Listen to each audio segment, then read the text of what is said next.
हमारे यशस्वी प्रधानमंत्री नरेंद्र मोदी जी ने अक्षरशः पूरा किया है, यह भी हमको ध्यान में रखना चाहिए।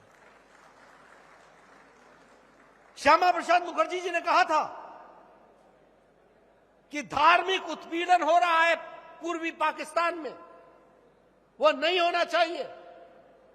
कांग्रेस चुप है, तुष्टीकरण कर रही है।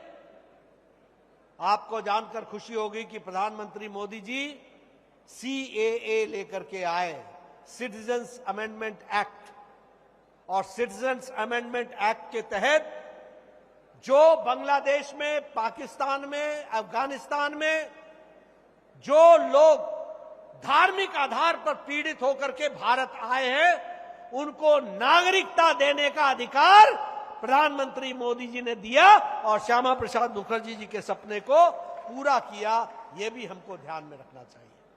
उसी तरीके से जैसा मैंने कहा, आत्मनिर्भर भारत, ये आत्मनिर्भर भारत की नींव जो श्यामा प्रसाद मुखर्जी जी ने रखी थी, उसको कार्यान्वित करने का काम मेक इन इंडिया से लेकर के पीएलआई स्कीम और डिफेंस मैन्युफैक्चरिंग, सेमीकंडक्टर्स, ये आज भारत में बन रहे हैं। और आपको जानकर खुशी होगी कि हिंदुस्तान एरोनॉटिक्स लिमिटेड ये श्यामा प्रसाद मुखर्जी ने बनाया था और वहां पर डिफेंस का प्लेन आज मोदी जी के नेतृत्व में बन रहा है। इस तरीके से भारत बदलते हुए आगे आया है। अगर मैं शिक्षा नीति की बात करूं तो उन्होंने कहा था भारतीय भाषा में शिक्षा होनी चाहिए। आज जो हमारी शिक्षा नीति 2020 की है, मोदी जी ने लागू कर दिया कि अब शिक्षा मातृभाषा में होगी और उसमें उसको लागू किया गया। श्यामा प्रसाद मुखर्जी कहते थे कि शिक्षा सबके लिए अवेलेबल होनी चाहिए, अफोर्डेबल होनी चाहिए, एक्सेसिबल होनी चाहिए, फ्लेक्सिबल होनी चाहिए। ये सारी बातें प्रधानमंत्री मोदी जी ने नई शिक्षा नीति में इसको भी पूरा किया, यह भी हमारे ध्यान में है। उन्होंने कहा था कि एक नजर से देखो सबको, क्यों किसी के साथ भेदभाव नहीं करो। आपको मालूम है, कांग्रेस पार्टी जवाहरलाल नेहरू के टाइम से लेकर और इंदिरा गांधी के टाइम तक और मनमोहन सिंह जी के टाइम तक हमेशा तुष्टीकरण पर चलती रही। लेकिन आपको पता होगा कि जो गलतियां वक्फ बोर्ड में हो रहा था, उस वक्फ बोर्ड को भी नियम बदल करके उसको भी कानून को सबके लिए बराबर करने का काम मोदी जी ने किया। यह भी हमको ध्यान में रखना चाहिए। इसलिए मित्रों, आज जब हम श्यामा प्रसाद मुखर्जी जी को याद करते हैं तो दो बातों का संतोष होता है। एक, जिस बात के लिए उन्होंने बलिदान दिया, वह सारी बातों को आदरणीय प्रधानमंत्री मोदी जी ने उसको अक्षरशः लागू किया है, यह हमारे लिए बात है। और दूसरी बात कि उनसे जो हमको प्रेरणा मिली है, एक भारत श्रेष्ठ भारत, आज भारतीय जनता पार्टी दुनिया की सबसे बड़ी पार्टी का एक एक कार्यकर्ता एक भारत श्रेष्ठ भारत के लिए अपना सर्वस्व लगा रहा है और विकसित भारत की ओर आगे बढ़ रहा है। यह संकल्प को हम पूरा कर रहे हैं, यह हमने देखने में आया। अगर मैं हरियाणा की बात करूं तो आपने देखा होगा पिछले 12 साल में, बताओ हरियाणा ने विकास में एक लंबी छलांग लगाई है कि नहीं लगाई है? जरा जोर से बोलो, लगाई है कि नहीं लगाई है? आज विकसित भारत में और बढ़ने में विकसित विकसित हरियाणा तीव्र गति से आगे बढ़ रहा है। लगभग 1300 किलोमीटर की नेशनल हाईवे 12 सालों के अंदर हरियाणा के अंदर बनी है, ये आपको ध्यान रखना चाहिए। उसी तरीके से अगर हम देखें तो 800 मेगावाट का Deenbandhu Chhotu Ram thermal power station जो यमुनानगर में 8,469 करोड़ रुपए की लागत से बना है, उसको भी प्रधानमंत्री जी ने हरियाणा की धरती को डेडिकेट किया है। यह भी हमको ध्यान में रखना चाहिए। उसी तरीके से रेवाड़ी बाईपास लगभग 1070 करोड़ रुपए की लागत से उसको भी बना करके उसको भी आपको समर्पित किया है। उसी तरीके से अगर मैं कहूं 112 नेशनल हाईवे 1 लाख करोड़ रुपए की लागत से गुरुग्राम हरियाणा में, वह भी आपको पिछले 12 साल में हरियाणा को दिया गया है, ये भी हमको ध्यान में है। उसी तरीके से 19 किलोमीटर का हरियाणा सेक्शन द्वारका एक्सप्रेसवे लगभग 4100 करोड़ रुपए की लागत से इसको भी बना करके दिया है। यानी रोडवेज, रेलवेज, हर एक दृष्टि से इंफ्रास्ट्रक्चर में बहुत तीव्र गति से हरियाणा ने विकास किया है और उस विकास में आदरणीय प्रधानमंत्री मोदी जी ने बहुत बड़ा योगदान किया है। इसको हमको ध्यान में रखना पड़ेगा। आज दुनिया की सबसे बड़ी मारुति की, सुजुकी की फैक्ट्री वह भी हरियाणा की धरती पर खरखोदा में लग रही है 35,000 करोड़ रुपए की लागत से, और लगभग साल में 10 लाख गाड़ियां बनेंगी। यह हरियाणा के अंदर हो रहा है, इसको भी हमको याद रखना चाहिए।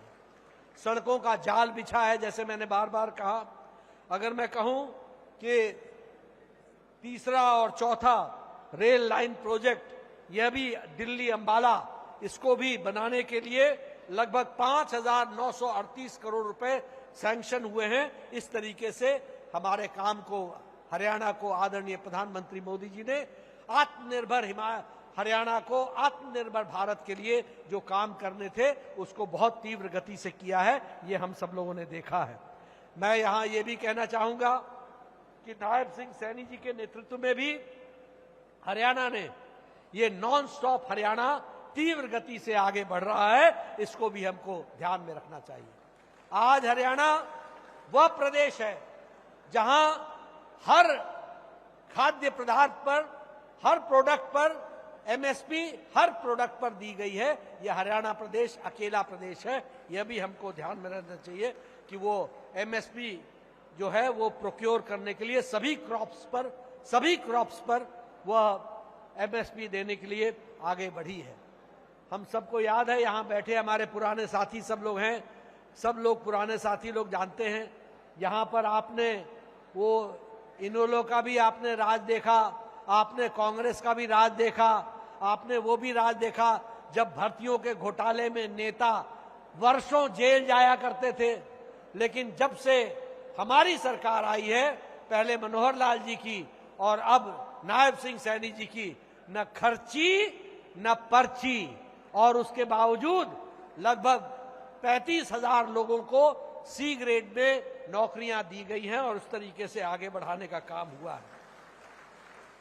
दीनदयाल लाडो लक्ष्मी योजना में 2100 रुपए जो हर एक एलिजिबल विमेन को दिया जा रहा है, उसको आगे बढ़ाया जा रहा है। एलपीजी गैस सिलेक्शन हर घर हर गृहिणी की योजना के तहत उसको भी दिया जा रहा है। और बतौर स्वास्थ्य मंत्री मुझे खुशी है ये बताते हुए कि छोटा सा प्रदेश हरियाणा, इसको भी मोदी जी ने एक all India institute of medical sciences Rewari में 1100 करोड़ रुपए की लागत से वह भी बन रहा है और बहुत जल्दी बनेगा। और सबसे बड़ी बात कि देश का सबसे बड़ा कैंसर सेंटर एम्स का झज्जर में बना है, जहां उस पर इलाज चल रहा है। इस तरीके से विकास का काम। 7 नए मेडिकल कॉलेज दिए गए हैं, सुपर स्पेशलिटी ब्लॉक दिया गया है। मैं अंबाला में खड़ा हूं, अंबाला को कैंसर केयर हॉस्पिटल दिया गया, कैंसर का अलग से अस्पताल दिया गया है। इसलिए विकास की एक नई गंगा बही है, हर दृष्टि से हम इसको आगे बढ़ा रहे हैं। मित्रों, आज जब हम श्यामा प्रसाद मुखर्जी जी को याद करते हैं तो हमें गौरव होना चाहिए कि हमारे संस्थापक वो थे जिन्होंने देश को एक दिशा दी, जिन्होंने पार्टी को एक दिशा दी। और हमें गौरव होना चाहिए कि मोदी जी के नेतृत्व में उनके बताए रास्ते पर नहीं सिर्फ पार्टी बल्कि देश आगे बढ़ रहा है। और यही सच्ची श्रद्धांजलि 125वीं जन्म जयंती पर हम श्यामा प्रसाद मुखर्जी जी को दे सकते हैं, उसको देने का प्रयास किया है। आज का दिन इस बात को संकल्प लेने का है कि जो काम मुखर्जी जी ने हम देशवासियों से आशा रखी थी, जिसके लिए उन्होंने बलिदान दिया, उसको हम समर्पित भाव से अपने आप में संकल्प लें और तीव्र गति से मोदी जी के आह्वान पर भारत को आत्मनिर्भर भारत और विकसित भारत बनाने में कोई कसर न छोड़े, अपना एक एक पल, एक एक दिन, एक एक घड़ी लगा दे। यही श्यामा प्रसाद मुखर्जी जी के लिए सच्ची श्रद्धांजलि होगी। आपने मेरी बात बहुत शांति से सुनी, इसके लिए आपका बहुत बहुत धन्यवाद। और मैं सैनी जी को इस बात के लिए धन्यवाद देना चाहता हूं कि उन्होंने अंबाला के साइंस सेंटर को, जो हरियाणा प्रदेश का साइंस सेंटर है, उसको श्यामा प्रसाद मुखर्जी साइंस सेंटर बनाने की घोषणा की है। और यहां एक भव्य श्यामा प्रसाद मुखर्जी जी की प्रतिमा लगाने का जो आपने निर्णय लिया है, यह, इसके लिए आपको मैं बधाई भी देता हूं, इसके लिए मैं बधाई भी देता हूं, धन्यवाद भी देता हूं और शुभकामनाएं देता हूं कि आप इसी तरीके से हरियाणा की सेवा करें, हरियाणा की जनता की सेवा करें और श्यामा प्रसाद मुखर्जी के बताए रास्ते पर आप आगे बढ़ें। इन्हीं शब्दों के साथ बहुत बहुत धन्यवाद। जय भारत, जय हरियाणा।